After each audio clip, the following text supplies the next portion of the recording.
You are a gladiator in the year 73 BC, and you are about to join the most famous slave rebellion in history. Your name does not matter. You are property.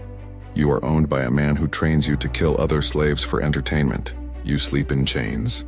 You eat like an animal. You have no future beyond the arena. But that is about to change because a Thracian gladiator named Spartacus has decided that death in battle for freedom is better than life as a slave. And you are going to follow him. This is not a Hollywood story. This is the true account of how 70 gladiators escaped from a training school, built an army of 70,000 escaped slaves, and defeated the Roman legions multiple times before being crushed in one of the most brutal military campaigns in history. And you were there for all of it. You are in Capua, a city south of Rome, held in a gladiatorial training school owned by Lentulus Batiatus. This is not the Grand Colosseum of Rome. This is a private facility where wealthy men send slaves to be trained as fighters. The school is a prison. You are locked in cells at night. You train during the day under the supervision of guards. You are fed barely enough to maintain your strength.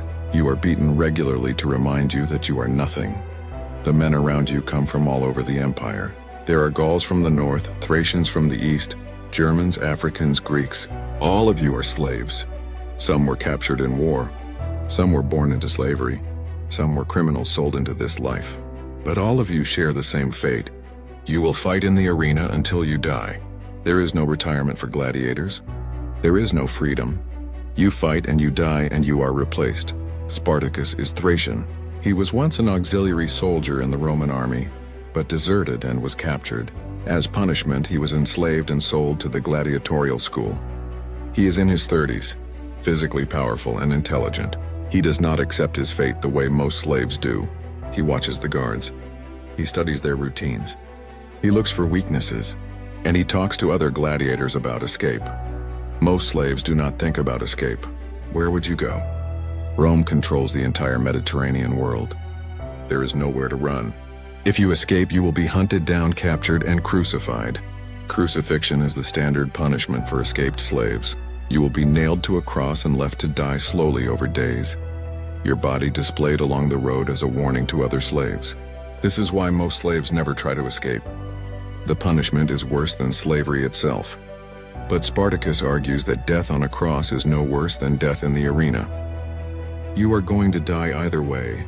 The only question is whether you die as entertainment for Romans or whether you die fighting for your freedom. More and more gladiators begin to listen to him. Secret meetings happen at night in the cells. Plans are made. Weapons are gathered, hidden in the training equipment. The guards notice nothing. They assume slaves are too broken to organize. In 73 BC, the plan is executed. Approximately 70 gladiators, led by Spartacus and 2 Gallic gladiators named Crixus and Oenomaus, overpower the guards and escape from the school. You are one of them. You kill guards. You take their weapons. You run from the facility and head for the countryside. Rome will send soldiers after you immediately. Every escaped slave knows this. But for the first time in years, you are not wearing chains. For the first time in your life, you are free.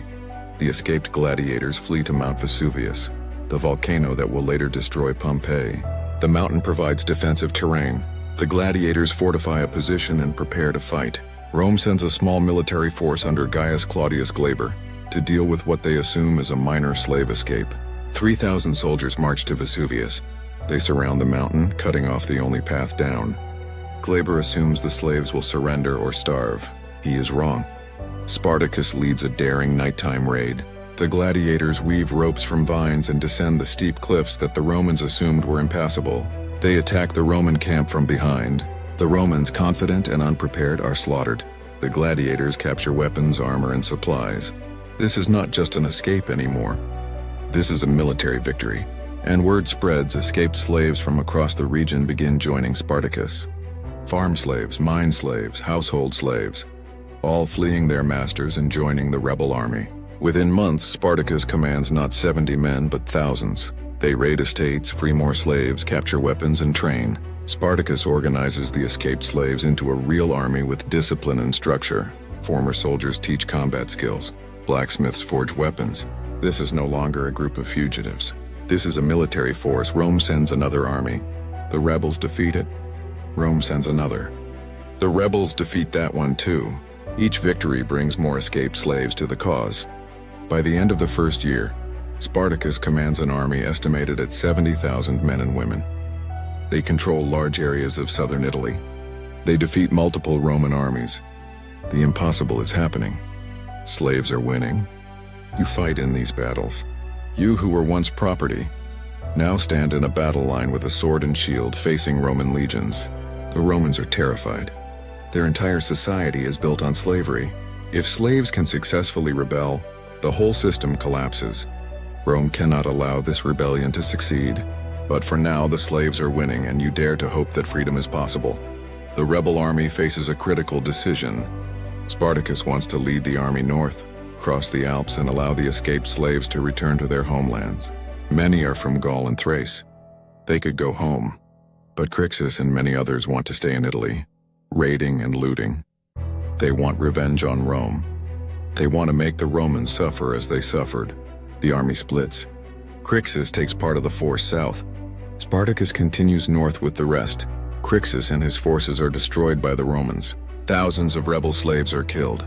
The survivors are crucified. The division weakened the rebellion, and now Rome is regrouping.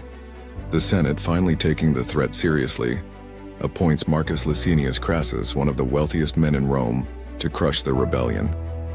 Crassus is given 8 legions, approximately 40,000 trained soldiers. This is not a small expedition force. This is a full military campaign to exterminate the rebels. Crassus is ruthless. He restores the ancient punishment of decimation, where soldiers who show cowardice are divided into groups of 10, and one man from each group is beaten to death by the other 9. This makes his own soldiers more afraid of him than of the rebels. He drives his legions hard, pursuing the rebel army relentlessly. Spartacus tries to lead his forces north again, to escape Italy entirely, but Crassus blocks the path. The rebels are trapped in southern Italy. Spartacus attempts to negotiate with Cilician pirates to transport his army to Sicily. The pirates take payment and then betray him, sailing away without the slaves. There is no escape by sea. Crassus is closing in from the north. Spartacus tries to break through the Roman lines. Some rebel forces succeed in escaping, but most are trapped. A final battle becomes inevitable. The final battle occurs in 71 BC in Lucania. Spartacus, knowing defeat is likely, chooses to fight rather than surrender. Surrender means crucifixion. Every rebel knows this, so they fight. You fight. The battle is massive and brutal. Thousands die on both sides. The rebels fight desperately, knowing this is their last stand. Spartacus himself attempts to fight his way to Crassus, believing that killing the Roman commander might break the Roman army. He fights through the Roman lines with incredible ferocity. Ancient sources say he killed 2 Roman centurions personally, before being surrounded and cut down. His body is never identified among the thousands of dead. He dies fighting, which is better than crucifixion, but he dies nonetheless. The rebel army is destroyed. 6,000 rebels are captured alive. Crassus orders them all crucified. They are nailed to crosses along the Appian Way, the main road from Rome to Capua, where the rebellion began. 6,000 crosses line the road for miles. The bodies are left to rot as a warning. This is what happens to slaves who rebel. This is Rome's answer to those who seek freedom. You might be among the dead on the battlefield. You might be among those crucified along the road. A few rebels escaped into the mountains and lived as bandits, but most died that day, or in the days following. The rebellion is over. The dream of freedom is crushed. Rome has won, as it always wins. The Spartacus revolt terrified Rome in a way few other events did. For 2 years, slaves had proven they could organize, fight, and win. They had exposed the fundamental weakness of Roman society. The entire economy depended on slavery, and if slaves could successfully rebel, everything collapsed. Rome could never allow that. The rebellion changed Roman slavery in subtle ways. Owners became more cautious about concentrating large numbers of slaves in one place. The gladiatorial schools improved security. But slavery itself continued. Millions remained enslaved throughout the empire. Spartacus had not freed anyone permanently. He had only shown that resistance was possible, even if it was ultimately futile. You did not win. The rebellion failed. But for 2 years you were free. For 2 years you fought as a free person rather than dying as entertainment. You chose your own death rather than having it chosen for you. That is the true story of Spartacus and his revolt. Not victory, but the choice to fight. Not freedom, but the refusal to accept slavery without resistance. This was the largest slave revolt in Roman history. It took 8 legions and Rome's wealthiest citizen to crush it. Thousands of Roman soldiers died fighting escaped slaves. For a moment, the impossible happened. And then Rome restored order with overwhelming violence, as it always did. Welcome to the reality of the Spartacus revolt.